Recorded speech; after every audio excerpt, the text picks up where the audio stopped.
El área en la cual se puede, una de las tantas áreas en las que se puede desarrollar cualquier ingeniero industrial es la parte financiera y contable. Y por eso si visualizamos al interior del plan de estudio, van a encontrar tres asignaturas en donde se desarrollan contenidos necesarios para tener las competencias mínimas de esta área, como puede ser ingeniería económica, contabilidad y finanzas y la asignatura de formulación y evaluación de proyectos. Esto de la contabilidad y las finanzas también lo van a ver eh, en menor medida en algunas otras materias, pero el corazón, digamos que lo vamos a encontrar en esas tres. Ahí es donde se desarrolla toda esa área. ¿Y en qué consiste esa área? Bueno, quizás empezar hablando sobre las finanzas. Las finanzas es una parte de la economía que estudia el funcionamiento de los mercados de dinero y capital. Subrayo esa frase, vamos a hablar un poquito de ello. Las instituciones que operan en ese mercado, las políticas de captación de recursos, el valor del dinero en el tiempo y el coste de capital. Entonces, si desagregamos un poco esta definición, tenemos que eso del mercado de dinero y capital no es más que las acciones que hacen muchas de las instituciones vinculadas al mercado financiero para poder financiarse o para obtener recursos. Hablamos de que el mercado de dinero es cuando estas instituciones ponen a la venta títulos que tienen cierta variabilidad en cuanto a la ganancia que se puede obtener.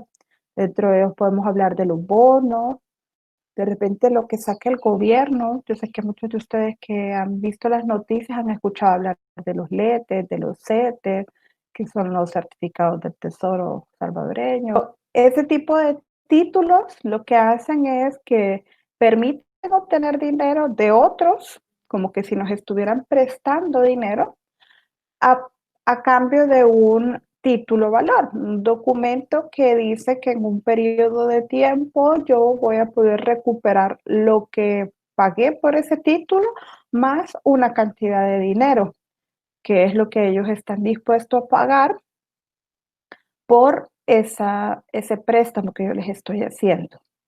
Y el mercado de capital consiste en la venta de parte de los activos de una institución. Y entonces en ese caso hablamos de las acciones. De repente, cuando alguien compra acciones, ya sea de un banco, de una empresa, hay muchos de ustedes que quizás sus papás tengan acciones de los bancos nacionales, del banco, bueno, de los bancos del país, del Banco Azul, o de repente que tengan acciones del Banco de la Vivienda o del Banco Agrícola, o de repente alguno tal vez compró acciones del antiguo Antel, que ahora es Claro, ¿verdad? Por la telefonía. Entonces lo que se venden es parte de la compañía, uno se vuelve socio de la empresa y en algunas ocasiones, en función de cuánto es el monto de nuestras acciones, se puede formar parte de los tomadores de decisiones de esa empresa. De repente, tal vez algunos también, sus papás sean parte de alguna asociación o cooperativa, en donde lo que uno hace para formar parte es estar dando mensualmente una contribución o un aporte, y eso va a los activos o al capital de esa cooperativa, que obviamente la cooperativa lo pone a trabajar para dar préstamos o poner cuentas de ahorro, depósitos a plazo, pero ese dinero está trabajando en la cooperativa y los que han aportado, pues al final del año, si así se puede hacer, cuando se ven las utilidades, las cooperativas o las empresas que han vendido acciones dicen, ok, logramos tanto de utilidades y se ha decidido repartir esos dividendos. Entonces, de repente uno empieza a percibir ganancias por lo que ha comprado de esa pequeña parte de esa sociedad. Y es permanente, o sea, año con año, a medida van surgiendo utilidades, pues estas se pueden repartir o de repente no, y solamente quedan las utilidades acumuladas y se puede repartir en años posteriores. Pero lo que se va haciendo es un juego con el dinero. Entonces hablamos de un mercado de capital. Otro elemento importante de la definición es quiénes son todas esas instituciones que operan dentro del mercado de capital y del mercado de dinero. Y dentro de ello vamos a encontrar a las empresas. Obviamente las empresas de repente giran la venta de bonos, acciones, certificados o, u otro tipo de título para financiarse o los compran para hacer una inversión. Luego tenemos al gobierno que también hace el mismo juego dentro del mercado de valor, puede ser vendedor o comprador.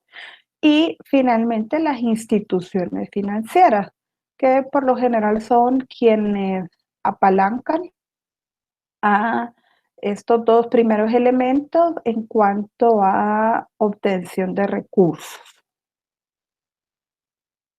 Otro término importante dentro de la definición era el valor del dinero en el tiempo. Y este es, digamos que el corazón de la ingeniería económica. Saber que el dinero es cambiante o que el valor de este es cambiante, que digamos que un dólar de hace 5 años no es el mismo dólar hoy por hoy, o que tener $10 ahora no es lo mismo que tener $10 la próxima semana. Ese dinero se ve afectado por tasas de interés, tasas de inflación, tasas cambiarias, etcétera. Y entonces el valor puede aumentar o puede disminuir dependiendo de cuál de las tasas lo afecta más. Entonces, al hablar del valor del dinero en el tiempo, ya me adelanté, eh, vamos a hablar también de tasas. Y la tasa de interés va a ser aquella cantidad o bueno, aquella proporción que nos va a permitir hacer crecer el dinero en el tiempo. Y en muchas ocasiones, pues también puede que decrezca si la tasa de interés no es la más adecuada. Va a representar también un riesgo, porque si es en contra, pues puede hacernos perder dinero.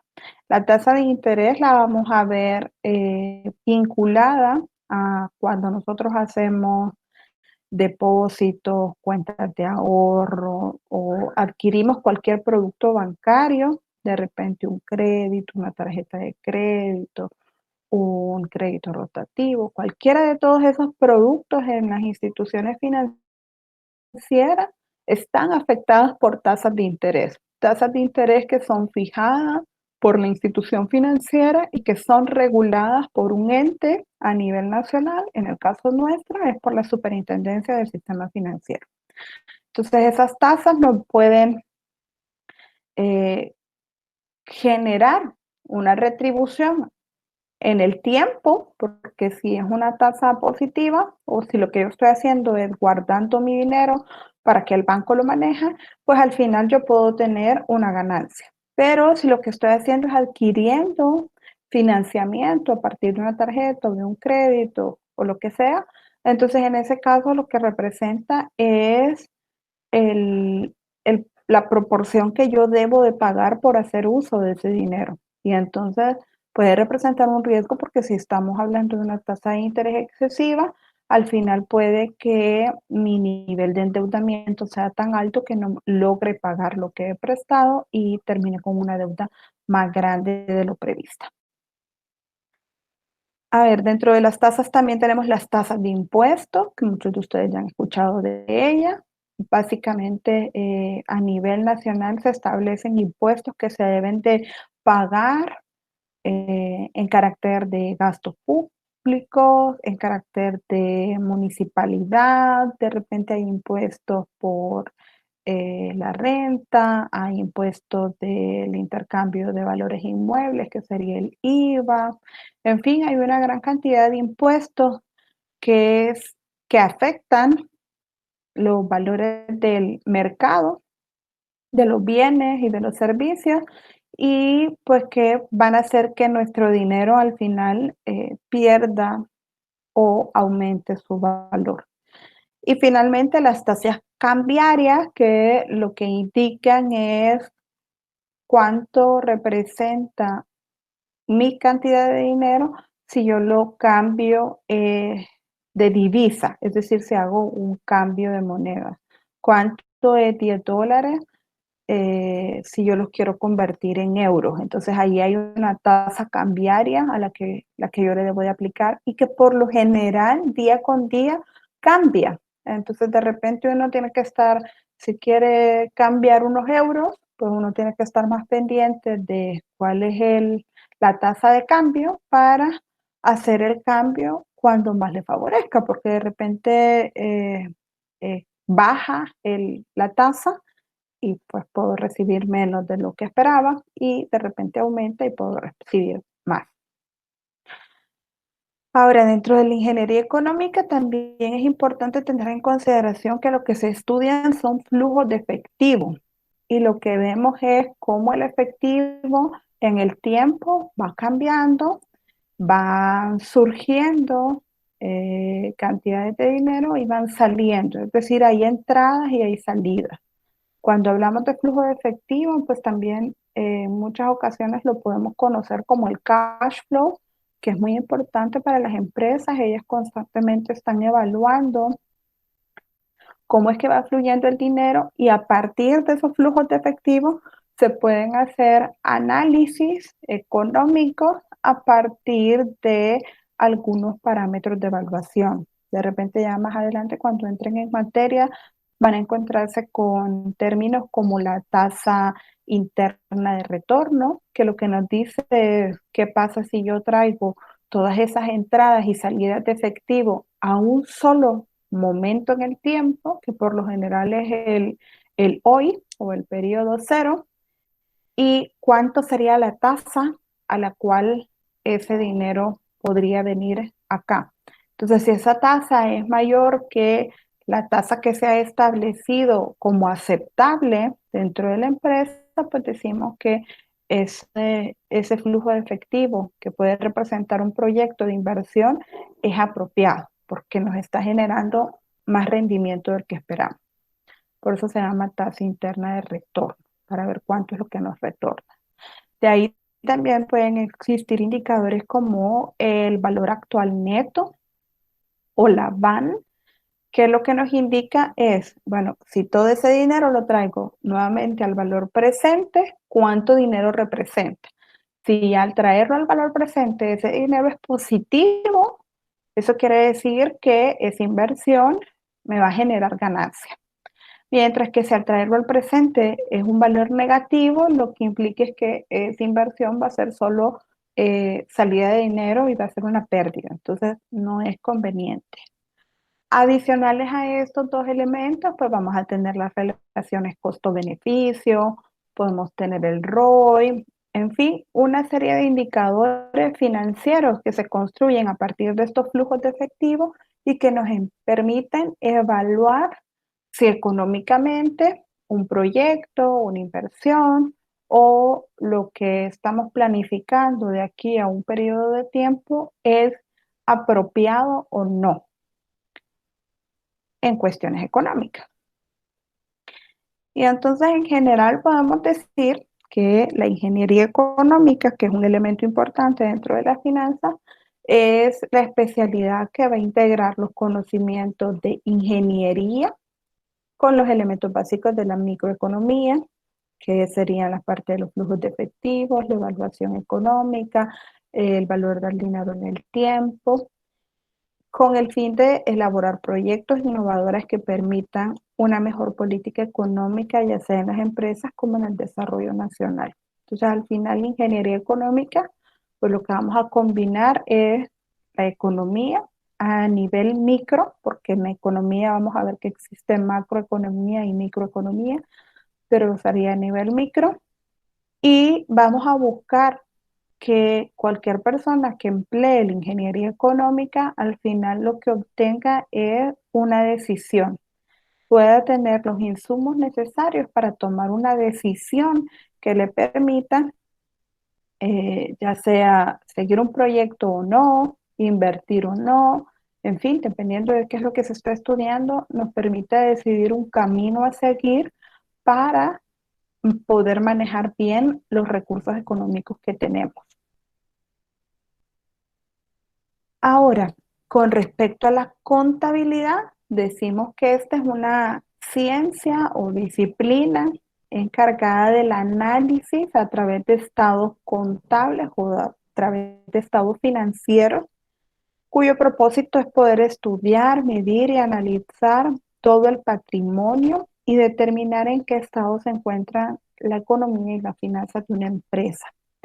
Decimos que en la contabilidad hay una ecuación básica inicial que nos dice que una entidad económica va a tener una cantidad de activos, donde activos son aquellas cosas que posee, como pueden ser los edificios, los vehículos, el mobiliario, el dinero que tienen en efectivo, el dinero que tienen bancos, en fin, todo eso es igual a la cantidad de pasivos más el capital. Pasivos es todos aquellos compromisos que tiene la entidad económica, que pueden ser préstamos bancarios, pagos a proveedores, cuentas por pagar, en fin. Y el patrimonio o capital social es aquello que los socios han aportado o los accionistas han aportado para el buen funcionamiento de la entidad. Entonces, tanto los compromisos como lo que han aportado los socios se deben de corresponder con lo que tenemos en activo. Y eso se debe mantener en un balance general. Es decir, siempre deben de estar balanceados. Ahí no hay posibilidades de que el activo sea más alto que el pasivo y el capital. No, siempre tiene que ser una igualdad.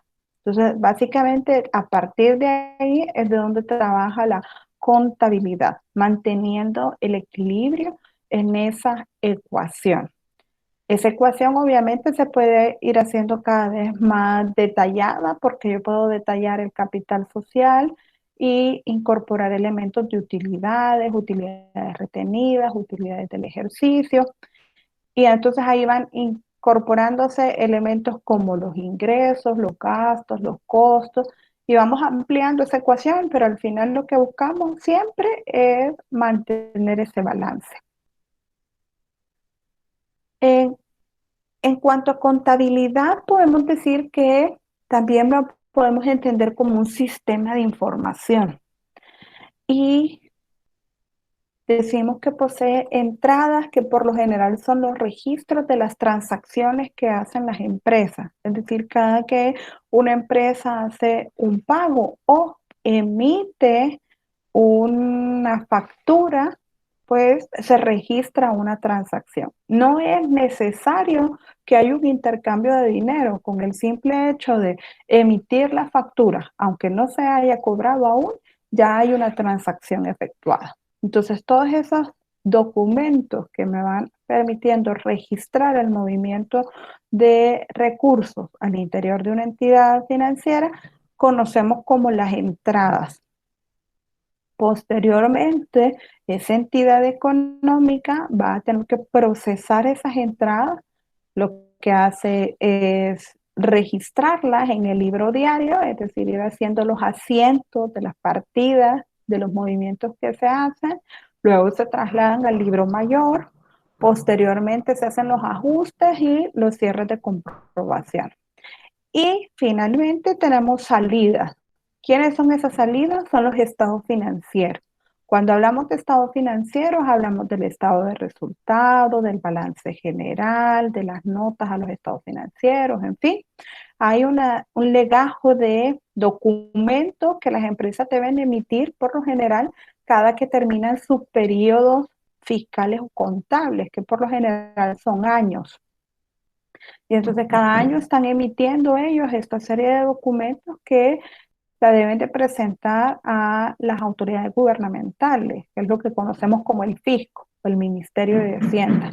Ellos son los que reciben esta documentación en carácter de también evaluar cuántos son los impuestos que se deben de pagar y ver que la empresa se encuentre solvente. Y todo esto, bueno, todo este sistema obviamente está enmarcado dentro de un entorno legal, porque hay una serie de normativas que regulan cómo funcionan las contabilidades de cada una de las entidades. Hay un entorno económico, un entorno financiero, es decir, todo un mercado de dineros y capitales. Hay un entorno social, es decir, estamos afectando a la sociedad con estas cuestiones contables, porque de repente si la empresa hace truquitos, no es tan ética y evade impuestos, pues eso va a afectar definitivamente a la sociedad, porque la recaudación del país es menor y entonces el dinero que debería de servir para el pueblo, pues es menos. En fin, hay un entorno en el cual se ve inmersas todas esas entidades económicas. Ahora, como parte de ese proceso, entendemos que existe un ciclo contable que se va a generar, bueno, cada que estamos realizando los registros contables. Por lo general esto es mensual, o en algunas cosas, en algunas entidades puede ser quincenal. Y entonces el ciclo empieza con el registro de las operaciones en el libro diario, como les mencionaba. Posteriormente hacemos el traslado del diario al libro mayor. Luego hacemos el balance de comprobación, ajuste y cierre. Posteriormente la elaboración de los estados financieros. Luego la interpretación y cerramos el ciclo y volvemos a empezar. Ya nuevamente se hace el registro de operaciones en el libro diario y sucesivamente.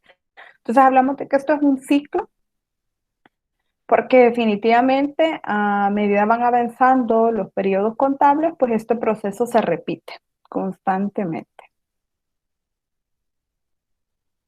A ver, importante dentro de esas definiciones, hemos hablado de contabilidad en general, pero sin embargo la contabilidad se puede clasificar y hablamos de que existe una contabilidad administrativa que lo que hace es ayudar a tomar decisiones, porque al final con la contabilidad el propósito final es tener una serie de estados financieros que me ayuden a tomar decisiones. En el caso de la contabilidad administrativa, los usuarios finales o los que se ven beneficiados para tomar decisión son los usuarios internos, es decir, el gerente general, el gerente financiero o de repente el gerente de producción, cualquiera de los que se encuentran al interior de la entidad, pueden tomar decisiones a partir de esa información contable y entonces a eso le llamamos una contabilidad administrativa. Luego podemos hablar de la contabilidad financiera. Los usuarios finales son usuarios externos. Aquí podemos hablar de proveedores o podemos hablar de financistas, inversionistas, acreedores que de forma externa a la entidad pueden revisar los estados financieros y en función de la liquidez o de cómo está en salud la entidad, en salud económica, pues pueden tomar decisiones sobre si de repente nos apoyan económicamente o nos financian o de repente sí nos pueden proveer de materiales y dar crédito, en fin, ellos toman decisiones también, pero de carácter externo. Entonces a eso le hablamos, la llamamos la contabilidad financiera. Y finalmente también podemos clasificar a la contabilidad como fiscal, que va a ser aquella que nos va a servir para la presentación a las entidades gubernamentales. para efectos del pago de los impuestos necesarios, que es la que se presenta en el Ministerio de Hacienda, digamos, para hacer pagos del IVA, pagos de la renta y de cualquier otro impuesto que esté vinculado a las operaciones de la entidad. Ahora, todo esto de la contabilidad y la finanza, ya medio lo he mencionado, está involucrado un marco legal y normativo. ¿Quién es ese marco legal y normativo? Bueno, empecemos por el marco legal. Digamos que si pensamos en la pirámide de Kelsen, que nos indica las prioridades de la legislación, sabemos que en primer lugar se encuentra la Constitución. Entonces ahí ya en la Constitución existen algunos artículos que nos establecen sobre el orden económico que deben de tener las entidades. Luego vamos a encontrarnos con leyes, decretos de leyes que también regulan estos elementos. Vamos a encontrar códigos, vamos a encontrar decretos y ordenanzas y acuerdos municipales. En todos ellos vamos a encontrar eh, normativas sobre cómo ejercer la contabilidad. Y en orden de prioridad, pues como les decía, empezamos con la Constitución y la menor prioridad pues la pueden tener las ordenanzas o acuerdos municipales. Puntualmente en nuestro país podemos hablar de la Ley de Impuestos a la Transferencia de Bienes Inmuebles y Prestación de Servicios, que también es conocida como la Ley del IVA. Esa es una de las normativas en donde se establecen los impuestos que se deben de pagar y cómo se deben de pagar, quiénes van a ser exentos y quiénes no de pagar este impuesto. Luego tenemos la Ley de Impuestos sobre la Renta, que la pagan todas las personas naturales y jurídicas y que en función de, de los ingresos que tenemos, así es la cantidad de impuestos que debemos pagar. Ahí se escalonan y en función de cuánto va ganando, pues así va aumentando el porcentaje de renta a pagar. Luego tenemos la ley reguladora del ejercicio de la contaduría. No cualquiera puede venir y, bueno, sí, muchos pueden venir y armar estado financiero, de repente hacer un balance general o un estado de resultados, pero para que estos tengan validez, por lo general deben de ser elaborados por un contador que esté certificado y avalado. Entonces aquí la ley reguladora del ejercicio de la contaduría establece eso, quiénes son los que pueden venir y presentar este tipo de documentos para que tengan validez. Luego tenemos el Código de Comercio. Ahí se establecen básicamente todas las reglas del juego en el mercado, en el comercio. Tenemos el Código Tributario vinculado a los impuestos. En el Código de Trabajo también vamos a encontrar una serie de normativas en cuanto a finanzas y contabilidad, pues ahí se establecen cuestiones como cuánto deben ser los tipos de remuneraciones, cuántos los impuestos que se deben de eliminar de los salarios, cuántos son las aportaciones que se deben de hacer, en fin. Ahora, les mencionaba también, dentro de esta normativa hay una institución, sobre todo en el ámbito financiero, que juega un papel importante y es la Superintendencia del Sistema Financiero. En este caso, ella es encargada de supervisar la actividad individual y también agrupada de todos los integrantes de este sistema financiero, que pueden ser las instituciones bancarias, pero también cada una de las personas naturales que estamos vinculados con ellos. Ya si usted tiene una cuenta de ahorros, si sacó una tarjeta de crédito, si sacó un préstamo, entonces ya está como parte de los individuos a los que la superintendencia regula. Entonces, si de repente usted viene y ya tiene un crédito, aunque sea comercial, aunque sea que haya ido a sacar al crédito un televisor al Curazao, pues ya forma parte de de este sistema. Y entonces, si luego quiere hacer otra transacción o quiere hacer alguna operación bancaria, de repente muchos analistas financieros pueden revisar en la superintendencia financiera su perfil para ver si usted es una persona que paga puntual, si usted es una persona que es difícil cobrar, en fin, ahí sale todo este tipo de información. Adicionalmente, también hay otras instituciones que apoyan con esto, como pueden ser DICOM. Más de alguna vez ustedes habrán escuchado, ya salió en DICOM, entonces es que está mal calificado. Pero digamos que la que norma o la que prima siempre va a ser la Superintendencia del Sistema Financiero. Además, es ella la que va a regular de repente las tasas de interés, las tasas cambiarias y la que mes a mes, siempre al inicio de cada mes, la superintendencia va a publicar en el periódico todas esas tasas que están aprobadas, bajo las cuales nos regimos, bajo las cuales vamos a tener productos financieros. Entonces, es la que va a regular el trabajo, principalmente de los bancos, pero de todos aquellos que tenemos vinculación con ella. Luego, dentro de las normativas, en cuanto a contabilidad y finanzas, pues hay unas normas internacionales de contabilidad que son ahí me quiero cortar esa palabra, del International Accounting Standard Board o del IASB, que son las NIC, las NIF y las NIF PYME, es decir, las normas internacionales contables, las normas internacionales de la información financiera y las normas internacionales de la información financiera para las pequeñas y medianas empresas.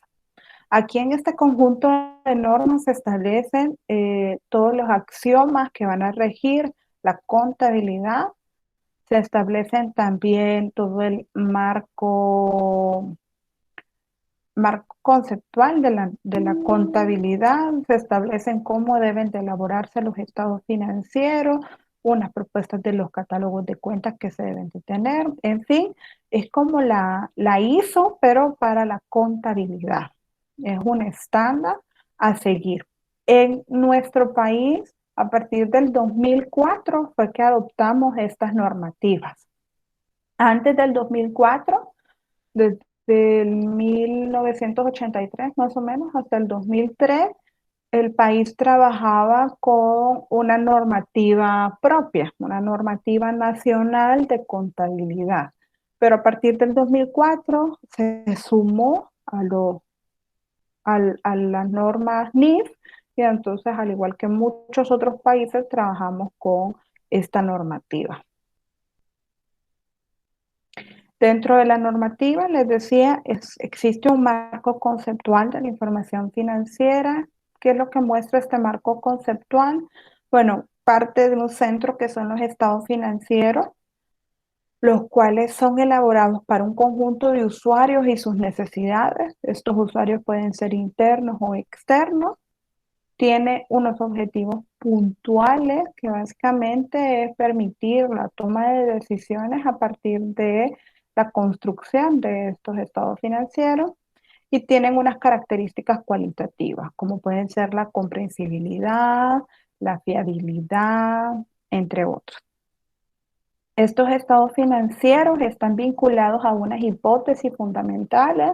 Dentro de esas hipótesis fundamentales está el hecho de que las transacciones se registran cuando se acuerdan o cuando se entrega una documentación y no necesariamente cuando se recibe el pago o cuando se da el pago, sino que cuando se hace la transacción. A eso le llamábamos la hipótesis del devengo. De repente tenemos ahí dentro de las hipótesis también la de el negocio en marcha, es decir, que los estados financieros se elaboran para estas entidades económicas bajo el supuesto de que están operando y que van a continuar operando en el futuro previsible. También tenemos el axioma de de la identidad de las entidades, es decir, que cada una de las entidades económicas posee una identidad única, así como ustedes poseen una identidad que es única, que no hay otra persona que se llame igual, digamos. Sí puede haber, en mi caso, otra Laura Beatriz Orellana de Rosales, pero de repente tenemos ahí un numerito que nos identifica, que puede ser el del DUI, que nos hace diferentes a la una de la otra. Entonces, lo mismo sucede con las entidades económicas. Cada una tiene una identidad propia que la hace diferente de otra. Y en fin, ahí hay una serie de axiomas o hipótesis que se vinculan con los estados financieros. Luego, dentro de estos estados financieros, pues vamos a encontrar los elementos de los estados financieros. Primero podemos hablar de los elementos vinculados al balance general, que serían los que les decía de la ecuación contable básica, que son los activos, pasivos y patrimonio. Y también vamos a encontrar elementos vinculados a los resultados que van teniendo las entidades económicas, que en este caso son los ingresos, costos y gastos. Y luego para estos elementos, pues es importante tener en cuenta que hay un principio de reconocimiento y un principio de medición. El reconocimiento nos dice que estos elementos se reconocen cuando son registrados en una partida contable. Si no están registrados en una partida contable, no podemos decir que hemos aumentado el activo o que ha aumentado los ingresos. No se puede. Y en el caso de la medición, nos dice que es importante que la medición sea de carácter monetario, es decir, con un valor económico. En la moneda, obviamente, que de circulación en el país del cual se están elaborando esos estados financieros o en el cual están vinculados los elementos. En este caso, para nuestro país sería la medición se hace en dólares. A ver si seguimos. Los software de contabilidad y finanzas, bueno, ¿para qué utilizarlos? Pues para automatizar los procesos contables y administrativos de la empresa.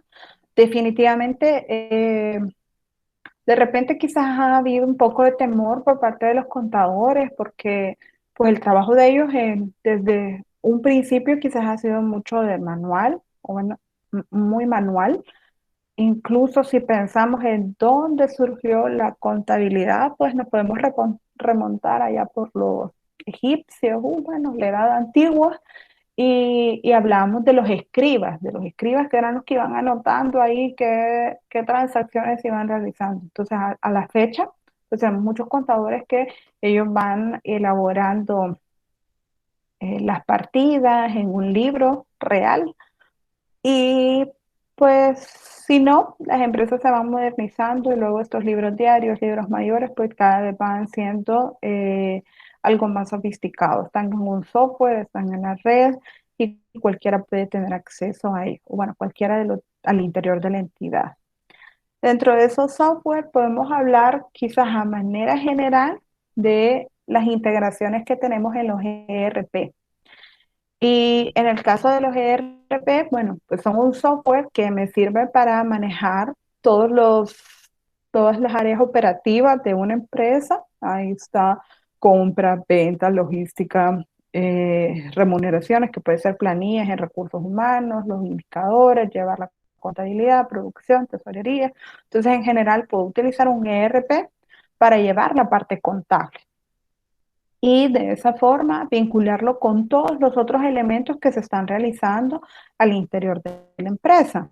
Dentro de los ERP podemos hablar de SAP, podemos hablar de Visual, podemos hablar de Oracle, bueno, hay una serie de marcas puntuales de ERP, pero en general todos hacen más o menos lo mismo.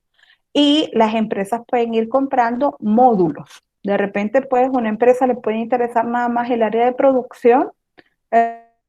Entonces compra un ERP que solo tenga el módulo de producción, logística y de repente de compras. Pero habrán otras empresas que para mantener mayor control o de repente cuando cada vez van creciendo más, pues van a ir incorporando módulos puntuales. Entonces dentro de esos módulos pues está el de contabilidad y se puede manejar desde un ERP.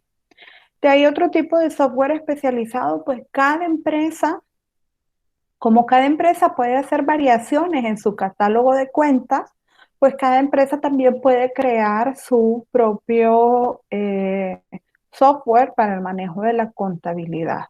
Entonces, digamos que hay una variedad inmensa de posibilidades de cómo manejar de forma automatizada la contabilidad. Cada entidad, digamos que puede tener su propio software. Y luego tenemos software que son de apoyo a todas estas entidades, como puede ser el DET. El DET es un aplicativo, hoy por hoy, si uno se ingresa a la página del Ministerio de Hacienda y luego va a la Dirección General de Impuestos, la DGI, ahí se va a encontrar con un menú en donde está el DET. El DET es la herramienta que nos sirve para pagar todos los impuestos. El impuesto para la renta, el impuesto del IVA, en fin. Todos esos están ahí, cada uno con su propio formulario y uno ingresa. Por lo general las entidades, bueno, cuando recién empiezan van a tener que crear su usuario y pedir una contraseña, pero ya media vez esté registrado, pues ya únicamente se ingresa y se llenan los formularios. Y con eso uno hace una declaración de impuestos, dependiendo del impuesto que uno esté eh, declarando. En este caso, como personas naturales, todas nosotras, a partir de que recibimos un pago que sea superior a los 450, si no me equivoco, pues ya estamos obligados a declarar impuestos sobre la renta. Entonces, venimos y a final bueno, no a final, al final del año fiscal, pero en este caso es, las declaraciones se empiezan a hacer en el mes de febrero y terminan en abril, sí, 31 de abril es el último día. Entonces, uno viene y ya hoy por hoy la mayoría de personas tenemos un usuario, una contraseña, nos metemos al TED y declaramos nuestros impuestos de la renta. Hoy por hoy que todo está tan automatizado, pues uno prácticamente entra solo a chequear que le hayan registrado las cosas como deben de ser, porque ya le aparece ahí a uno cuánto dinero devengó en cada uno de los lugares en donde trabajó, y cuánto dinero pagó de AFP y cuánto dinero pagó al ISS y si hizo donaciones, cuántas donaciones hizo, en fin, ahí aparece todo y uno solo tiene que revisar que todo esté correcto y declarar. Y luego ahí nos va a decir exactamente cuánto es lo que debemos pagar o si vamos a tener una devolución de impuestos, porque puede suceder que de repente las personas que lo han contratado a uno le han quitado más impuestos de los que debía de pagar, de acuerdo a la escala en la que se encuentra, y pues por ende viene una devolución. Y veamos, ya para terminar, el perfil profesional de las personas que están vinculadas al área financiera o contable. Podemos decir que es importante tener como competencias, primero, fundamentos de finanzas, que cualquiera de los que esté estudiando ingeniería industrial a la hora de egresar va a tener esos fundamentos, porque como les decía, pues en la malla ustedes van a ver ingeniería económica, van a ver contabilidad y van a ver la parte de formulación y evaluación de proyectos en donde se aplican directamente los elementos que vean en ingeniería económica y en contabilidad. Así que esos fundamentos los tienen. Luego, el análisis de las situaciones financieras, de repente posiblemente algunos ratios específicos de evaluación financiera quizás no se adquieran en la carrera. Y eso sí quizás sea necesario tener alguna formación adicional para conocer todos los ratios, sobre todo los vinculados más a la macroeconomía y no tanto a la micro. Luego, micro y macroeconomía, conocer de estadística definitivamente. Luego, elaborar y evaluar proyectos de inversión. Como les decía, eso lo van a ver en formulación y evaluación de proyectos. Ahí se puede adquirir esas competencias y la parte de gestionar proyectos de inversión. ¿Qué parte de esta de gestión de proyectos? Pues hay una asignatura que se llama gestión de proyectos y ahí se aprende sobre todo cómo manejar el presupuesto dentro de un proyecto de inversión. Y dentro del campo laboral, algunos posibles puestos que puede tener una persona que le gusta el área financiera, pues puede ser un analista de riesgos y de costos, puede ser un administrador de capital de trabajo, puede ser un analista financiero, sobre todo los que les gustaría trabajar en un banco, pues por lo general es un analista financiero. O de repente también en empresas hay analistas financieros puntuales. Luego, gerente de administración y finanzas. Más adelante, si tienen la oportunidad, bueno, si tenemos la oportunidad de que participe en un webinar, el ingeniero Samuel Castro, él es gerente de administración y finanzas y se van a dar cuenta que, bueno, toda su vida ha trabajado en ello y le va muy bien. Si en dado caso no participa en el webinar, pues lo vamos a encontrar también en materias de último año.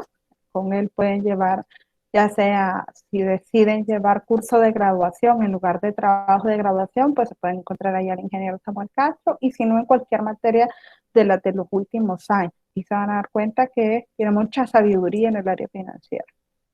Y gerente de créditos en un banco financiero, entre otros. ¿Preguntas?